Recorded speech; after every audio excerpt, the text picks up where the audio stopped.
안녕하세요. 매번 다른 분들의 사연만 듣기만 하다가 처음으로 제 사연을 보내봐요. 저는 올해로 35이 된 돌싱녀예요. 요즘 세대치고는 일찍 결혼을 한 편이기도 하고 아이도 일찍 가진 터라 이 나이에 딸이 둘이나 있네요. 첫째는 벌써 초등학교 3학년이고 둘째는 유치원에 다니고 있어요.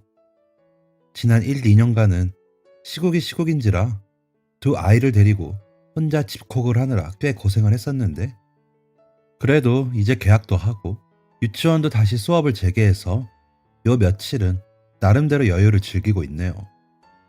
사실 불과 1년 전만 해도 저희 가족은 저와 두 딸, 그리고 전 남편까지 4명이었어요. 제가 이혼을 결심했다고 주위에 알렸을 때 대부분은 조금 더 버텨보라는 반응을 보였었답니다. 아무리 세상이 좋아졌다지만 그래도 여자 혼자 딸 둘을 어떻게 키울 거냐는 걱정 섞인 핀잔도 많이 들었고요. 특히 제가 어릴 적 제 친아버지와 갈라섰던 경험이 있는 엄마는 더욱더 심하게 저를 뜯어 말리셨어요. 아무래도 당신께서 걸어오신 힘든 길을 딸이 따라갈까봐 걱정이 되셨던 것 같아요. 엄마는 제가 서울로 대학 진학을 하던 20살 때부터 늘 제 걱정에 어쩔 줄을 몰라 하셨어요. 매일 저녁 안부 전화를 드릴 때마다 애정어린 잔소리를 하셨죠. 대부분은 문단속 잘해라. 낯선 사람이 말을 걸면 모른 채 해라. 같이 어린 애들에게나 할 법한 걱정들이었어요. 그래서 그때 저는 그 말씀이 마냥 귀찮기만 했었네요. 그런데 제가 두 딸을 낳고 키우다 보니 엄마가 왜 저를 그렇게까지 염려하셨던 건지 조금은 알 것도 같아요. 스스로 다 컸다고 생각하는 20살짜리 딸내미를 타지에 보내놓고 마음을 졸이지 않을 순 없으셨을 테니까요. 다시 전 남편과의 이야기를 해볼게요. 그렇게 모든 사람들이 말리던 이혼이지만 저는 저를 위해 그리고 두 딸을 위해 꼭 그 선택을 해야만 했어요. 그 사람과 함께 있으면 저는 너무나도 불행했습니다. 당시 저는 남편의 도움 없이 혼자서 집안일과 두 아이의 양육을 책임져야 했어요. 그렇다고 그 사람이 가정에 무관심했던 건 아니었어요. 딸들을 보면 늘 사랑스러워서 어쩔 줄을 몰라 했고 퇴근길에는 제가 좋아하는 음식들도 종종 사오곤 했습니다. 하지만 밥을 먹고 그릇을 치우는 법도 몰랐고 자기 옷도 직접 빨아본 적이 없다고 하더라고요. 그런 사람이 밥상을 차리는 건 어떻게 알겠나 싶어서 답답한 마음에 제가 나서서 집안일을 해내야 했습니다. 아이들을 돌보는 것도 마찬가지였어요. 원체 비위가 약한 사람이라 기저귀만 갈아도 자꾸만 헛구역질을 하더라고요. 저는 그런 사람에게 뭘 바라고 부탁하는 게 더 귀찮은 일이라고 생각했던 것 같아요. 차라리 내가 다 해버리자 하며 악착같이 집안을 쓸고 닦고 아이들 케어까지 했었죠. 마음 한구석으로는 남편이 나보다 돈을 더 잘 버니 이 정도는 내가 해야 한다 라는 사명감도 있었어요. 저는 육아를 위해 일을 그만둔 상태나 다름없었고 그 사람은 계속해서 승진을 하며 승승장구하고 있었으니까요. 제가 일을 그만둔 상태나 다름없다고 말씀드린 건 사실 예전 직장에서 제 편의를 많이 봐주셨기 때문이에요. 오래 근무한 직장이라 떠날 때도 마음이 헛헛했는데 대표님께서 직접 아르바이트 자리를 제안해 주시더라고요. 그래서 저는 생활비를 벌기 위해 결혼 전부터 다니던 회사에서 하루 4시간씩 격리일을 했었어요. 이전에 비하면 턱없이 적은 월급이었지만 그래도 집에만 있는 것보다는 행복하더라고요. 남편에게 경제적으로 마냥 의지하지 않아도 된다는 건 역시 제가 일을 해야만 했던 이유였고요. 아침을 먹이고 나면 아이들은 유치원에 보내두고 저는 점심때부터 저녁 직전까지 일을 했습니다. 퇴근하는 길에는 두 딸을 다시 데리고 함께 귀가했고요. 그런 생활을 거의 10년 정도 했네요. 처음에는 뭐가 잘못된 건지도 알지 못했어요. 그냥 결혼했으니 이 정도는 해야지. 아이를 낳았으니 힘든 건 당연하지. 라고 생각하며 버텼던 것 같네요. 그런데요, 그런 생활이 1년, 2년 점점 쌓이게 되니까 마음 깊은 곳부터 병이 나더라고요. 제가 알아차리지도 못하는 사이 저는 정신적으로 많이 지쳐 있었어요. 언제부턴가는 뭘 먹기만 하면 급체라도 한 듯 가슴이 답답하고 심하게는 명치 언저리가 불에 타는 듯 뜨겁더라고요. 처음에는 그저 소화불량이려니 하며 약국에서 소화제나 사서 먹었지만 나중에는 숨을 쉬지도 못할 만큼 통증이 심해졌어요.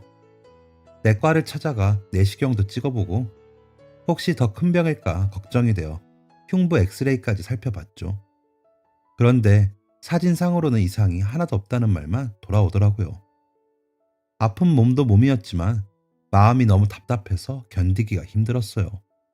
마침 제가 너무 힘들어하는 걸 보신 내과 의사 선생님이 혹시 모르니 신경정신과를 찾아가 보라고 조언해 주셨어요. 그 말을 듣고도 설마 정신적으로 문제가 생겼을 거라고는 짐작조차 하지 못해서 또 반년을 그렇게 앓았네요. 결국 버티다 못해 동네에 딱 하나 있는 신경정신과를 울면서 찾아갔을 때 제가 병원에서 들었던 병명이 뭔 줄 아세요? 화병이요. 실제로 사람이 심적으로 너무 고통을 받으면 몸에 이상이 나타난다 그러더라고요. 만성적으로 두통을 앓는 사람도 있고 소화불량이나 장염이 도지는 경우도 있는데 저는 그게 가슴이 답답하고 뜨거워지는 증상으로 나타난 거였어요. 어디 막장 드라마에서나 듣던 화병을 제가 겪게 될 줄은 상상도 못했는데 그 말을 듣고 나서야 지금 제 삶이 잘못된 방향으로 흘러가고 있다는 걸 깨달았어요. 제가 당시 왜 그렇게까지 힘겨워했는지 말씀드리기 위해서는 우선 전 남편이 어떤 사람인지에 대해서부터 알려드려야 할 것 같네요. 그 사람을 한마디로 표현하자면 소 같은 사람이었어요. 우직하고 성실하다는 게 아니라 뭘 말해도 눈만 꿈뻑꿈뻑, 좋게 말하면 순한 성격을 가지고 있었고 솔직하게 말하자면 그냥 답답하고 어리바리한 사람이었죠. 연애 시절까지는 그게 그 사람의 큰 장점인 줄 알았어요. 뭐든 제 의견대로 해주고 무슨 일에도 쉽게 화를 내지 않았으니까요. 늘 허허실실 웃으며 뭐든 좋다고 하는 사람이라 이 남자라면 평생을 함께해도 좋겠다고 생각했었네요. 그게 저만의 큰 착각이었다는 걸 신혼 초기 때부터 깨닫게 됐지만요. 전 남편은 1남 2녀 중 막내예요. 위로 누나가 1명, 아래로 여동생이 1명이었죠. 처음 이 사실을 알았을 때는 정말 별 생각이 들지 않았어요. 오히려 부러웠다면 부러웠을까요? 저는 외동인데다가 홀어머니 밑에서 자라서 그렇게 북적북적한 가족이 늘 가지고 싶었거든요. 그래서 결혼을 하면 시누이들과 친해지고 싶다는 생각까지 했었어요. 네, 물론 이것도 제 큰 착각이었죠. 처음 그쪽 집에 인사를 하러 갔던 날이 떠오르네요. 부모님 2분에 누나 여동생까지 참석한 자리였어요. 첫 만남에 5식구를 모두 만나게 된다는 사실에 잔뜩 긴장을 했었죠. 경기도에 위치한 본가에 찾아가서 간단하게 식사를 할 계획이었어요. 나름 잘 보이고 싶어서 옷도 단정한 디자인으로 사입었고 아버님, 어머님, 그리고 시누이 2분한테 드릴 선물도 각각 사갔었네요. 당시에는 결혼을 전제로 만난다면 응당 양가의 인사를 드려야 한다는 생각에서 방문했던 거였어요. 때문에 그렇게까지 무거운 자리는 아니었고 그쪽 집에서도 너무 긴장하지 말고 가볍게 와달라고 하시기에 별다른 걱정은 하지 않았었네요. 첫인상은 그렇게까지 나쁘지 않았어요. 어머님과 아버님은 제가 서글서글하고 곰살맞다며 덕담을 아끼지 않으셨어요. 누나분 역시 마찬가지였죠. 당시 그 사람의 여동생은 고등학생 신분이었는데 터울이 꽤 많이 나는 막내 동생이라 집안 내에서도 금이야 오기야 대한다는 게 느껴질 정도였죠. 하지만 원체 형제 자매가 갖고 싶었던 저라 별다른 어려움 없이 대화를 나눌 수 있었어요. 게다가 초반에는 기대 이상으로 말이 잘 통한다는 생각까지 했습니다. 문제는 저희 부모님이 일찍 이혼하셨다는 사실을 밝히자마자 시작됐습니다. 그 말을 듣자마자 어머님의 안색이 급격히 어두워졌어요. 물론 그렇게 좋은 소식은 아니니 어느 정도 쓴소리를 들을 거라고는 각오를 한 상태였어요. 그래서 마음의 준비를 하려던 참이었죠. 그런데 제 예상과는 다르게 먼저 입을 연 건 전 남편의 여동생이었어요. 어머, 그러면 엄마랑 둘이서만 살아요? 불쌍하다. 그 말을 들었을 때도 사실 그렇게까지 화가 나진 않았어요. 아직 채 성인이 되지 않은 나이였기 때문에 순간적으로 그런 말을 할 수도 있으리라 생각했던 거죠. 사실 그때 그 말이 일종의 신호탄이었던 건데 저는 미처 몰랐습니다. 그냥 말 실수일 거라고, 철이 없으니 그럴 수 있다고 생각하며 넘겼죠. 어머님과 아버님, 심지어는 제 남편이 될 사람까지도 그 말에 첨언 한마디 하지 않았지만 그래도 그럴 수 있지 라며 바보처럼 웃기만 했네요. 그런데 그날 저녁 집으로 돌아오고 나서 저는 전 남편으로부터 갑작스러운 이별 통보를 받아야 했어요. 무려 5년이나 만난 사이인데 얼굴을 보고 이야기하긴커녕 메신저 어플로 딱 4글자를 보내왔더라고요. 헤어지자 라고요. 도대체 이유가 뭔지 당시에 저는 알 수가 없었어요. 통화 한 번이라도 하고 싶어서, 이별의 이유라도 알고 싶어서 저는 그 사람에게 계속 전화를 걸었습니다. 문자도 메신저도 몇 통이나 보냈는지 몰라요. 그 사람은 무려 일주일이나 제 연락을 피했어요. 하지만 결국 애원에 가까운 제 부탁에 못 이겼는지 긴 신호음 끝에 그 사람이 전화를 받더라고요. 저는 다짜고짜 이렇게 물었어요. 오빠, 대체 헤어지자는 이유가 뭐야? 나 그것만이라도 알고 싶어. 그러자 그 사람은 어물거리며 말끝을 흐리기 시작했어요. 아직 결혼을 할 마음의 준비가 되지 않은 것 같다는 둥, 조금 시간이 필요하다는 둥.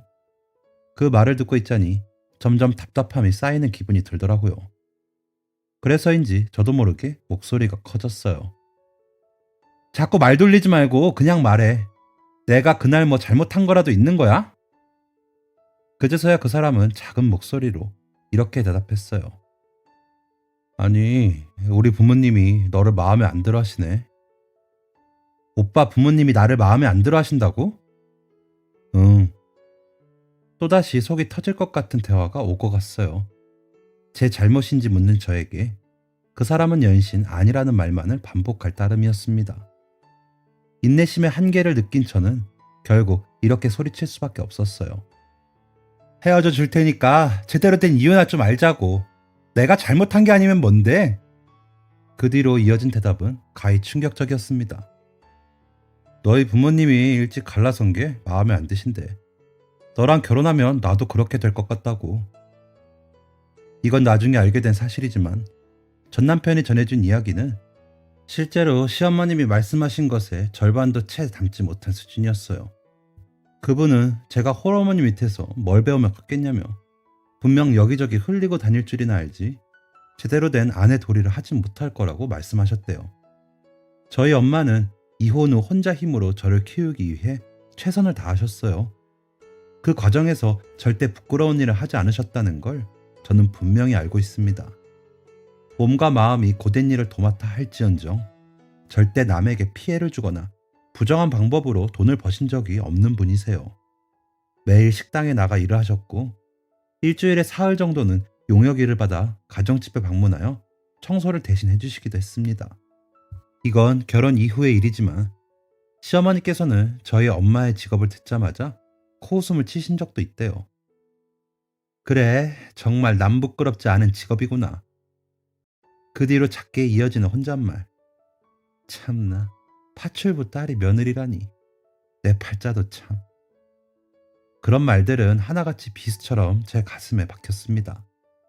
가장 비참한 건 그런 말을 들으면서도 화 한 번 제대로 내지 못했던 저 자신이에요. 사실 저와 전 남편은 꽤 오랜 기간 연애를 한 뒤 결혼을 했어요. 제가 대학 신입생이었을 시절 그 사람은 군대 제대 후 갓 복학한 선배였죠. 제가 고등학생 때부터 지망했던 학교였기에 대학 생활은 너무나 재미있었어요. 그런데 서울 생활이 저에게는 많이 힘들게 느껴지더라고요. 지방에 살던 제가 홀로 상경해서 처음 시작한 사회생활이었으니 사람들도 낯설고 정 붙일 곳도 없고 외로움을 많이 탔었습니다. 그때 저를 많이 도와줬던 게 바로 그 사람이었어요. 이것저것 물어보면 대답해주고 제가 놓친 게 있으면 먼저 챙겨주고 그랬었죠. 사람이 참 선해 보여서 점점 마음이 열렸네요. 그렇게 제가 1학년이었을 때부터 학부를 졸업할 때까지 저와 그 사람은 캠퍼스 커플로 연애 시절을 보냈습니다. 그런 사람에게 저런 터무니없는 이유로 차이게 됐으니, 아니 그뿐만이 아니라 제가 사랑하는 저희 엄마까지 모욕을 당했으니 분노를 넘어서 배신감까지 느껴지더군요. 자존심이 셌으면 셌지 어디 가서 지고 다니는 성격은 아닌 터라 저는 곧장 그 사람에게 이별을 고하고 다시는 얼굴 볼 일 없었으면 좋겠다고 쏘아붙인 뒤 연락처를 차단하기까지 했습니다. 그 사람은 끝까지 말을 돌리면서 자기가 미안하다고, 나름대로 부모님을 설득해보려 했지만 잘 되지 않았다고 우는 소리를 하더군요. 기가 찼습니다. 나이도 먹을 만큼 먹은 사람이 부모님 뒤에 숨어 뭐 하는 짓인지 어이가 없었죠. 그런데 이렇게 그 사람과 헤어졌으면 제가 지금 두 딸의 엄마일 수가 없겠죠. 저도 미처 알지 못했지만 그렇게 막무가내로 이별을 하던 당시 제 뱃속에는 첫째가 이미 들어선 상태였어요. 처음 몸에 이상을 느꼈던 건 헤어지고 보름도 채 되지 않았을 시점이었습니다. 달마다 찾아와야 하는 그날이 일주일이나 늦어졌어요. 하지만 저는 설마 임신을 했으리라고는 꿈에도 생각을 하지 못하고 그저 스트레스를 많이 받았기 때문이려니 그렇게만 생각하고 있었어요. 그렇게 한 달이 지났고 혹시나 하는 마음이 스멀스멀 피어오르기 시작했습니다. 곧장 약국으로 가 테스트기를 구입했고 결과는 선명한 2줄. 도저히 믿을 수가 없어서 산부인과까지 찾아가 봤죠.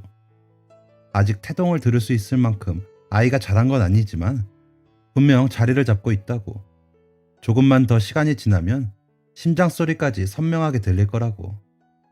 제 사정을 알 리 없는 의사 선생님이 웃으며 말씀하셨어요.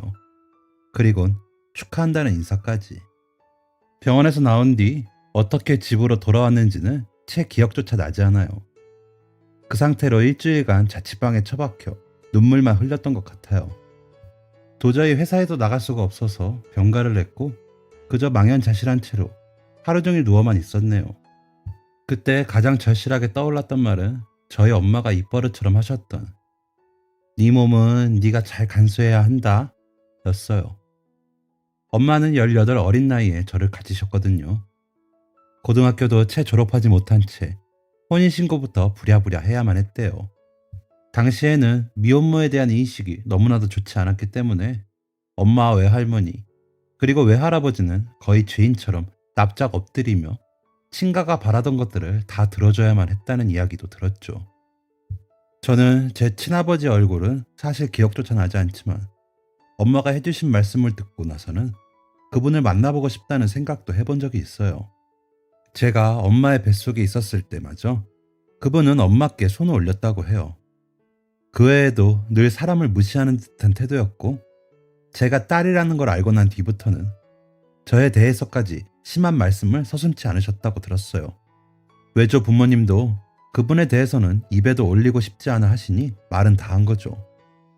뭐 이런 사실 때문에 저는 정식으로 식도 올리지 않은 채 아이를 가졌다는 사실이 더욱더 고통스럽게 느껴졌어요. 어쩌면 친아버지 같은 성격의 사람을 피하고 싶다는 생각이 무의식 중에 박혀 있었는지도 모르겠어요. 그래서 전 남편처럼 그저 순하고 싫은 소리 하지도 못하는 사람을 만났던 걸지도요. 그때 저에게는 다른 선택지가 없는 것처럼 느껴졌어요. 자존심을 바닥에 내려놓고 저와 제 뱃속의 아이를 위해 전 남편에게, 그러니까 당시의 남자친구에게 연락을 했습니다. 자기 자식을 가졌다는 말에 그 사람은 정말 어쩔 줄은 몰라 하더군요. 임신 소식까지 들은 마당에 나 몰라라 할 수는 없었는지 결국 그 사람은 다시 저를 데리고 자신의 본가로 향했습니다. "그애 정말 우리 아들 씨가 맞긴 한 거야?"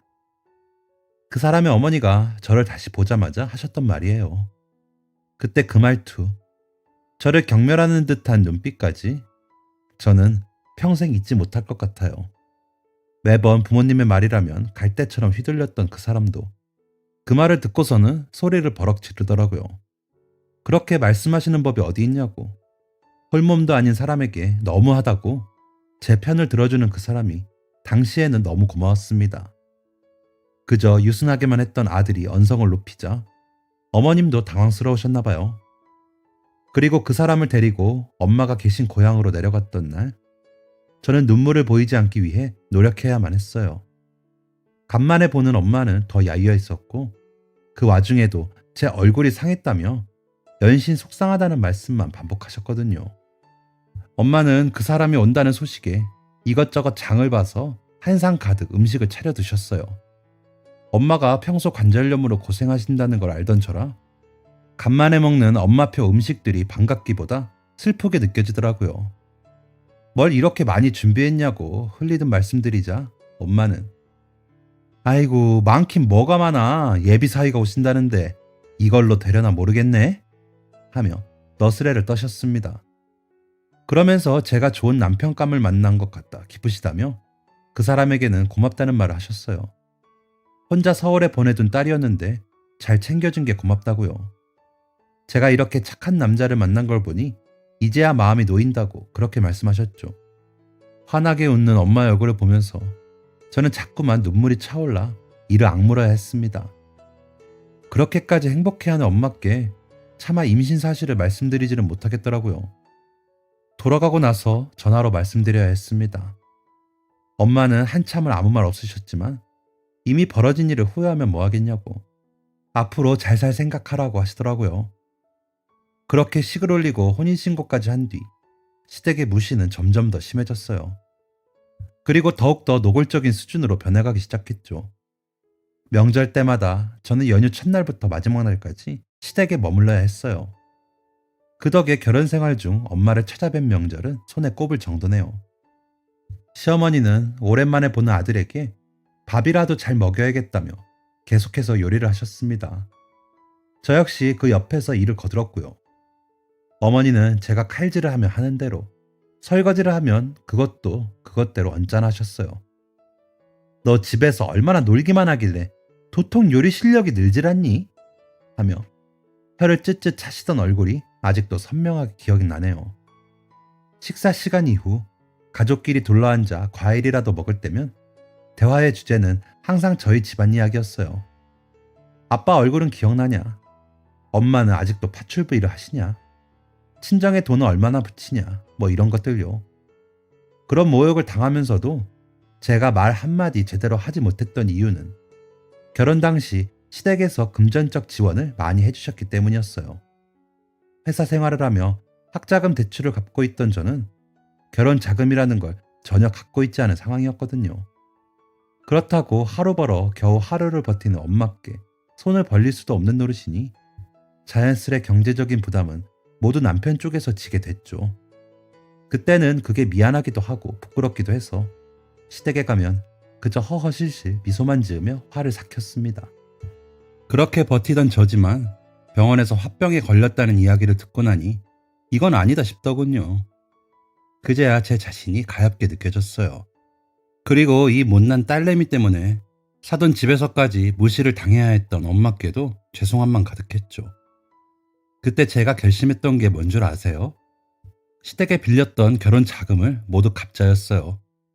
살고 있던 아파트야 저와 전남편 명의로 대출을 받아 구한 집이고 없는 형편에 예물은 최소화하자며 주고받지도 않았으니 조금만 더 노력하면 금세 갚을 수 있을 거라 생각했던 거죠. 그날 이후로 저는 다니던 회사에 요청해 계약직 풀타임 직원으로 다시 취업을 하게 됐어요. 당시 첫째는 초등학교에 갓 입학했던 상황이었으니 정규 수업이 끝난 후 방과 후 학교까지 등록해 두었죠. 둘째는 유치원 종일반에 맡기는 수밖에 없었고요. 남편은 제 선택을 크게 반대하지 않았습니다. 분명 마음에 들진 않았을 거예요. 하지만 그 사람이 싫은 소리를 못하는 성격이라는 게 그때만큼은 참 도움이 되더라고요. 물론 제가 일을 다시 시작한 이유에 대해서 그 사람에게 말하진 않았어요. 그냥 애들이 더 크면 학원도 보내야 할 테니 미리부터 돈을 모아두자고 대강 둘러댔죠. 몸은 2배로 피곤해졌지만 그래도 희망이 보이기 시작했어요. 제가 무시당하는 이유가 돈 때문이니 갚아버리면 끝이라고 생각했던 거죠. 참 바보같이 말이에요. 그렇게 매일같이 회사에 나가고 집안일도 양육도 하며 하루하루를 보냈어요. 시간이 없으니 자연스레 엄마께 연락을 자주 하지는 못하게 됐고요. 그런 생활을 하며 6개월 정도가 지났을 때였을 거예요. 퇴근 후 아이들을 데리러 급하게 지하철에 올라탔는데 갑자기 휴대폰이 울리기 시작했어요. 화면을 확인해 보니 친정 엄마였고요. 퇴근길에 꽉 찬 지하철에서 피곤함에 가득 찬 채로 전화를 받았습니다. 아마 제 목소리가 많이 지쳐 있었나 봐요. 여보세요? 하는 제 첫마디에 엄마가 대뜸 걱정부터 하셨던 걸 보면요. 어머, 딸, 무슨 일 있어? 목소리가 왜 그래? 그 말을 듣자마자 왜 그렇게 마음이 울컥했는지 떨리는 목소리를 감추려 애쓰다가 결국엔 다음 역에서 급하게 하차했습니다. 몸도 마음도 너무 지친 터라 더는 울음을 참기가 어렵더라고요. 지하철 승강장 바로 앞에서 애처럼 엉엉 우는 저를 수많은 사람들이 오고 가며 힐끔거렸습니다. 수화기 너머의 엄마는 연신 아이고 아이고 하며 저를 달래기 바빴고요. 좋은 소식이 있어서 전화한 건데 왜 울고 그래? 엄마의 목소리를 듣자 그간 꾹꾹 눌러온 서러움이 터진 것처럼 눈물이 마구 쏟아졌어요. 울음을 그치기는커녕 오히려 더 소리를 내서 흐느끼는 꼴이 되어버렸죠. 엄마, 나 힘들어. 힘들어서 미치겠어. 저는 처음으로 엄마께 힘들다라는 말을 했어요. 아이 둘을 키우는 것도 회사 일도 그냥 먹고 사는 것 자체가 너무나 힘들다고 털어놨죠. 그 전까지는 한 번도 그런 이야기를 했던 적이 없었어요. 제가 상경한 이후 안 그래도 매일 마음 졸이라 엄마께 더 큰 걱정을 끼쳐드리고 싶진 않았거든요. 시댁에서 어떤 대우를 받고 있는지, 남편 도움 없이 혼자 가사 일을 하는 게 얼마나 힘든지, 엄마는 이런 걸 대체 어떻게 버텼던 건지 정신없이 말이 쏟아져 나왔습니다. 그러자 엄마의 목소리가 점차 어두워졌어요. 연희야, 뚝 그치고 똑바로 대답해. 그게 진짜야? 정말 너희 시댁에서 너를 그렇게 대했어? 그제서야 아차 싶더라고요. 하지만 이미 뱉은 말을 주워 담을 수는 없는 노릇이었습니다. 아니야, 엄마. 그냥 투정 한번 부려본 거야. 진짜 별거 아니야. 그러나 엄마는 이미 화가 잔뜩 난 듯 낮은 목소리로 말씀하셨어요. 이번 주말에 혼자 잠깐 내려와 봐. 엄마가 먼저 제게 고향에 내려오라고 하셨던 적은 없었기 때문에 저 역시도 크게 놀랐어요. 엄마, 진짜 별일 아니라니까, 응? 그리고 애들은 어떻게 하고 내가 혼자 내려가. 대뜸 울며 힘들다 소리를 해놓고 이제와 괜찮다고 하는 딸이 답답하셨는지 엄마는 언성을 높이셨어요. 최서방은 뭐 하는데? 애는 뭐 너 혼자 나왔다니? 그렇게 화를 내시던 엄마는 겨우 내려가겠다는 약속을 받고 나서야 긴 한숨과 함께 전화를 끊으셨어요. 아이들과 남편만 남겨놓고 집을 비우려니 마음이 여간 불편한 게 아니더라고요. 고작 하루지만 혹여 밥이라도 굶을까 걱정이 됐습니다. 밑반찬도 든든히 만들어두고 밥은 미리 지어서 그릇에 담아 냉장고에 넣어뒀어요. 국도 2종류로 미리 끓여놨고요. 밥 데우는 법, 반찬의 위치, 아이들 취침 시간 등 잔소리를 잔뜩 쏟아부은 후에야 집을 나설 수 있었습니다. 남편은 귀찮은 내색이 역력한 얼굴로 잘 다녀오라며 저를 배웅했고요. 기차를 타고 친정집에 내려가는 내내 마음이 너무 불안하고 초조해서 견디기가 힘들었어요. 괜히 투정을 부려 엄마를 걱정시켰다는 생각에 죄송스러운 마음도 가득했고요. 엄마는 기차역까지 나와 저를 기다리고 계셨습니다. 굳은 결심이라도 한 듯한 표정이셨어요. 차마 먼저 말을 꺼낼 엄두가 나지 않더군요. 결국 저희는 말없이 집으로 가는 버스를 탔습니다. 덜컹거리는 버스 안에서 무거운 분위기를 이기지 못하고 제가 먼저 입을 열었어요. 엄마, 할 얘기가 뭔데? 엄마는 제 눈조차 마주치지 않고 대답하셨습니다. 일단 집에 가서 얘기하자. 그때 제 심장이 얼마나 크게 뛰었는지 몰라요. 제가 순간의 말실수로 이를 크게 키운 것 같아 안절부절 못하겠더라고요. 그렇게 천천히 달리던 버스에서 내려 언덕을 올라 낯이 익은 친정집에 들어서자 익숙한 냄새가 콧속을 가득 메웠어요. 제가 어린 시절부터 좋아하던 엄마표 제육볶음 냄새였어요. 일단 손부터 닦고 와. 밥 먹으면서 얘기하게. 엄마의 말에 저는 불편한 마음으로 화장실에 가 손을 닦고 식탁에 앉았습니다. 마주 앉은 엄마의 얼굴에는 근심이 가득했어요. 어느새 주름이 가득해진 엄마를 보면서 저는 차마 숟가락을 집어들 수가 없었습니다. 그건 엄마도 마찬가지인 것 같았어요. 말없이 식탁만 내려다보고 계신 엄마께 저는 먼저 오늘 떼기로 마음먹었습니다. 할 말이 뭔데?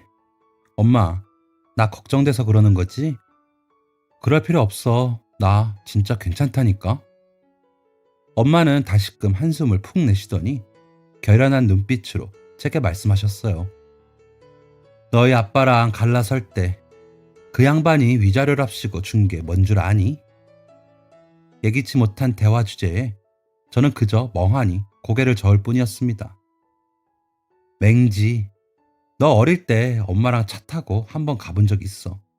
아마 기억은 안 날 거야. 그쯤 되자 도대체 엄마가 무슨 말씀을 하시려는 건지 더더욱 감이 잡히지 않더라고요. 사실 저는 제 친부가 위자료로 남겼다는 땅을 기억하고 있었어요. 다만 너무 깊은 시골에 있는 곳이었고 건축 허가조차 나지 않은 땅이라 가치가 거의 없다시피 했다는 걸 알았기 때문에 갑자기 그 이야기를 꺼낸 이유를 짐작하기가 어려웠죠. 이혼을 하며 귀책사유가 인정됐던 제 친아버지는 엄마께 위자료를 배상하라는 처분을 받았다고 해요. 또한 매달마다 제 양육비도 송금해야만 했죠. 그런데 그 사람은 먹고 죽어도 저희 모녀에게 줄 돈은 없다며 본인 명의로 된 맹지만 2,000평 정도를 남겼어요.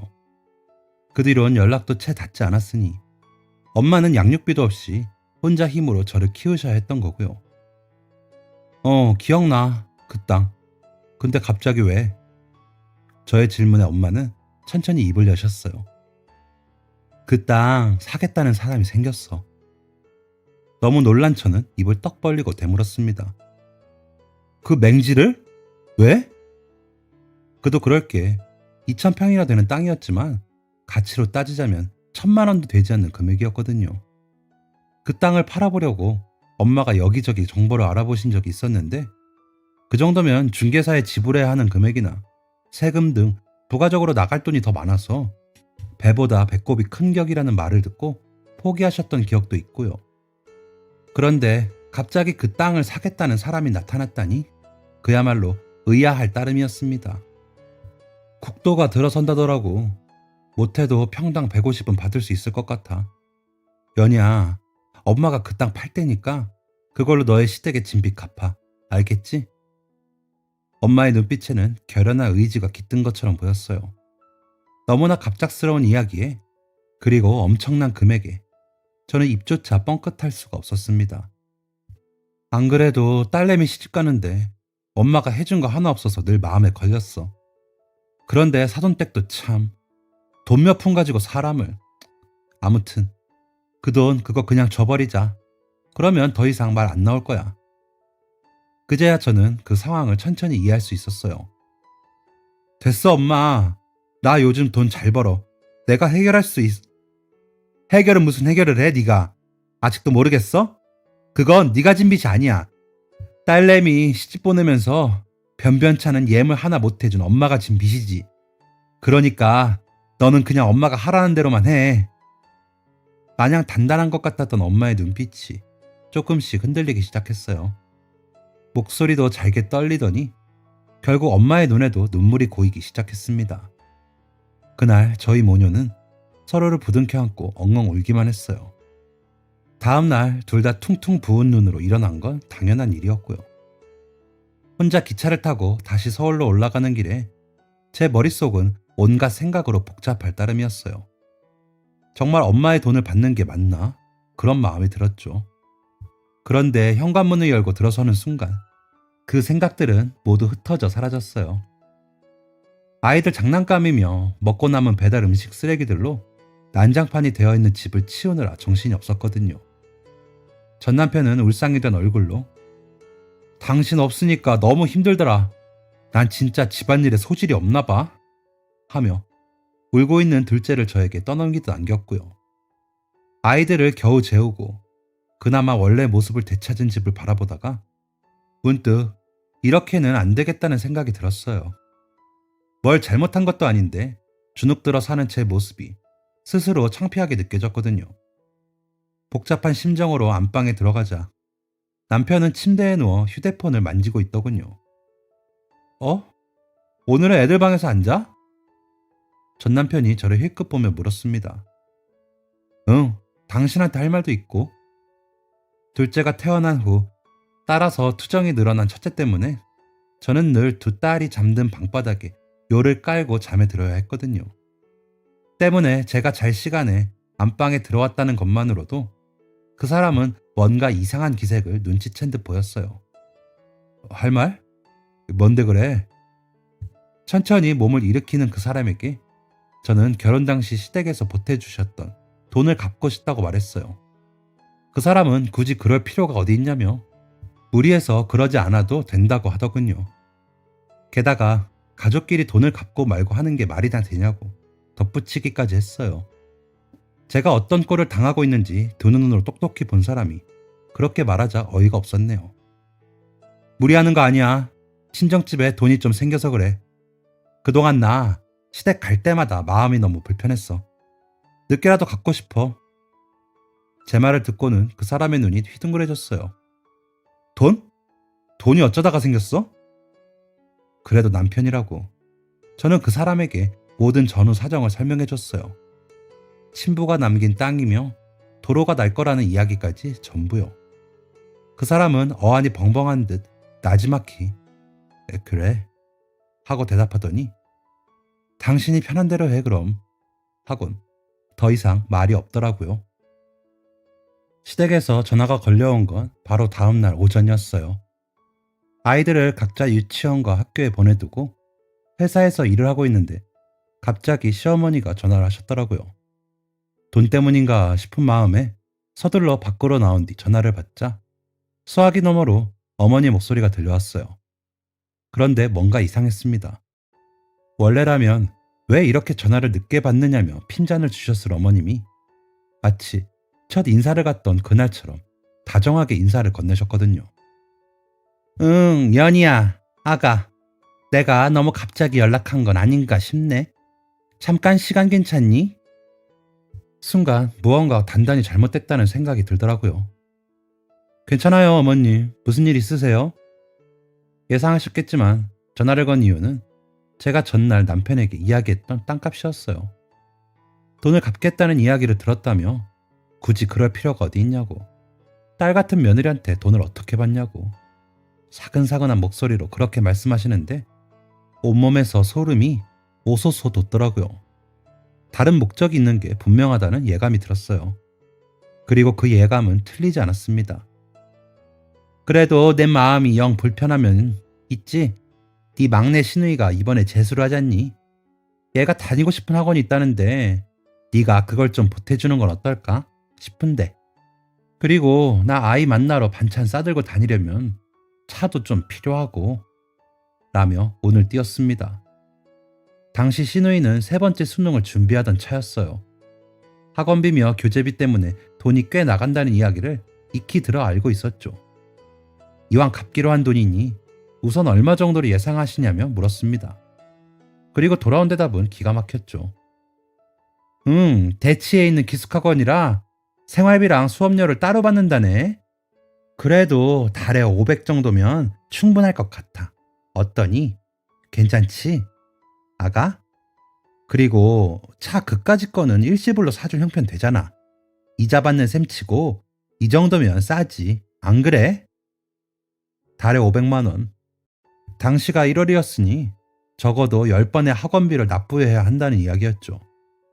결혼 당시 아무리 금전적으로 도움을 주셨다지만 5천만 원이면 연이율 80%를 넘는 수준이었어요. 게다가 요구한 차는 5천만 원짜리 고급 승용차였습니다. 제가 황당해서 잠시 아무 말이 없자 어머니가 채근하듯 말했습니다. 애가 너무 가고 싶어하는 학원이라서 그래. 얘기 들어보니까 이번에 사돈께 좋은 일 좀 생긴 것 같던데 큰 횡재를 하셨다며? 가족끼리 이 정도도 못 도와주니? 그 말을 듣자마자 어이가 없어 실소가 나왔습니다. 가족이요? 이제 와서 가족이요? 가난한 며느리는 남이고 돈 생긴 며느리는 가족인가요? 그러자 수화기 너머에서 더듬거리는 말소리가 들려왔습니다. 이런 반응을 전혀 예상치 못한 것처럼 뭐라고? 너 지금 뭐라고 했니? 하는 질문만 반복하시더라고요. 울컥하는 마음에 쌓아두었던 말들이 속사포처럼 쏟아져 나왔어요. 어머니, 그동안 한 번이라도 저를 진짜 가족처럼 대해주신 적 있으세요? 오히려 저를 창피해 하셨잖아요. 가난한 집안에서 해온 것도 없이 딸만 줄줄이 낳았다고. 세상 면박 다 줘놓고 기억 안 나세요? 벌써 까막까막 하신가요? 그 말에 어머니는 기가 차다는 듯 절더러 배은망덕하다고 하더군요. 그러면서 역시 아버지 없이 큰애를 며느리로 들인 게 실수였다고 또다시 인신공격에 가까운 말들을 퍼부었습니다. 더 이상 듣고 있을 이유가 없다고 생각한 저는 네, 도움 주셨던 거 제가 다 갚으려고 했던 마음이었는데 이제 마음이 바뀌어서 한 푼도 못 주겠어요. 그동안 제가 받은 서러움이랑 통치죠. 그럼 충분할 것 같네요. 그럼 끊겠습니다. 그리고 앞으로 근무 시간에 전화 삼가 주셨으면 좋겠네요. 하고 쏘아붙인 뒤 전화를 먼저 끊어버렸습니다. 그 뒤로도 휴대폰이 뜨거워질 만큼 문자와 전화가 걸려왔지만 저는 받지 않았어요. 혹시라도 아이들의 학교나 유치원에서 연락이 올지도 모른다는 생각에 차마 전화는 꺼두지 못하고 대신 어머니의 번호만 차단해 두었죠. 그러자 시누이들의 번호로 아버님의 번호로 연달아서 연락이 오더라고요. 그렇게 하나씩 시댁 식구들의 연락처를 차단해 두고 다시 업무를 보고 있는데 이번에는 남편에게서 전화가 걸려왔습니다. 당신, 우리 엄마한테 어떻게 그딴 식으로 말을 해? 당신이 먼저 돈 갖고 싶다고 하길래 전화하신 건데 이제 와서 그렇게 행동하면 내가 뭐가 돼? 그제서야 깨달았어요. 이 남자는 착한 게 아니구나. 그저 눈치 없는 척, 어리숙한 척 굴면서 나를 이용해온 거구나. 저는 목소리를 낮춰 대답했습니다. 그렇게 돈이 받고 싶었으면 진작 말을 하지 그랬어. 어디 대부 업체에서라도 빌려서 갚았을 텐데. 그것 때문에 이제껏 노예라도 된 것처럼 살았잖아. 그 이후로 그 사람과 어떤 대화를 나눴는지 그건 일일이 기억이 나지 않네요. 과장님께 양해를 구하고 조퇴를 한 뒤 집에 가자 그 사람이 먼저 저를 기다리고 있더군요. 서로 감정이 격해진 터라 언성도 높아졌고 그 사람의 밑바닥을 처음으로 마주했다는 느낌이 들었어요.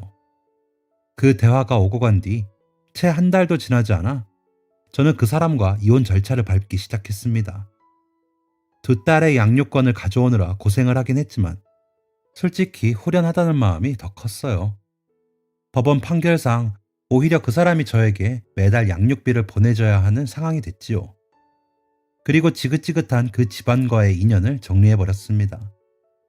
아무래도 애들 아빠이다 보니 교섭권이나 다른 문제들이 있어서 아예 연락을 끊을 순 없었어요. 하지만 딱 그만큼만 선을 지키면서 지내고 있네요. 아, 신우이는요. 이번에 또 대학에 떨어졌다는 모양이더라고요. 그렇게 노래를 부르던 대치동 기숙학원까지 보냈는데도 결과가 좋지 않자 집안 분위기는 초상집 수준이 됐다고 해요. 학원비를 대느라 빚까지 진 걸로 하는데 난감하겠더라고요. 어떻게 알았냐고요? 얼마 전 남편이라는 사람이 전화를 해서 전부 알려줬거든요. 30분이나 통화를 질질 끌며 우는 소리를 하길래 용건이 뭐냐고 묻자 결국엔 돈을 빌려달라고 하네요.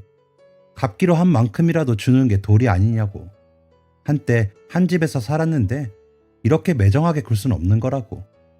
또 지 특기인 우는 소리를 하더라고요. 물론 딱 잘라서 그 집에서 당한 거 생각하면 내가 받아도 모자르다고 거절하고 끊어버렸습니다. 아버지 없이 큰 제가, 배은망덕한 제가 뭘 알겠어요. 저는 앞으로도 이렇게 뻔뻔하고 못되게 살아볼 생각입니다. 이미 평생 먹을 욕은 다 먹었으니 별로 무서울 것도 없네요. 막내 시누이에게는 참 안 된 일이지만 뭐 부모님 두 분이 다 계시니 어떻게든 되겠죠.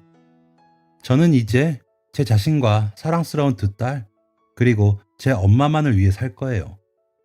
엄마는 원하시던 마당 큰 전원주택으로 이사했고 강아지들과 함께 지내고 계세요. 무릎이 아파서 강아지를 키우시느라 걱정이 되지만 뭐 그게 낙이 시라니까요. 말릴 수 없죠. 그리고 애들 키우기 편하라고 40평 아파트 한 채 사주셨습니다. 맘 같아선 엄마 모시고 살고 싶은데 애들 교육 때문에 주말마다 엄마 댁으로 가는 걸로 만족하고 있어요. 그렇게 싫었던 아빠였는데 마지막엔 이렇게 저희 가족을 돕네요. 진짜 인생 어떻게 흘러갈지 모르는 것 같아요. 아무튼 저는 스트레스 제로인 인생이 되었어요. 먹고 살 게 해결되니 마음이 너무 편하네요. 물론 화병은 없어진 지 오래고요. 긴 이야기 들어주셔서 감사합니다. 여러분도 언제 어디서 인생의 기회가 올지 모르니 힘든 일 있어도 너무 상심하지 말고 사시길 바랍니다. 감사합니다. 지금까지 사연 들어주셔서 감사합니다. 사연이 재밌으셨다면 구독과 좋아요를 눌러주세요. 감사합니다. 안녕히 계세요.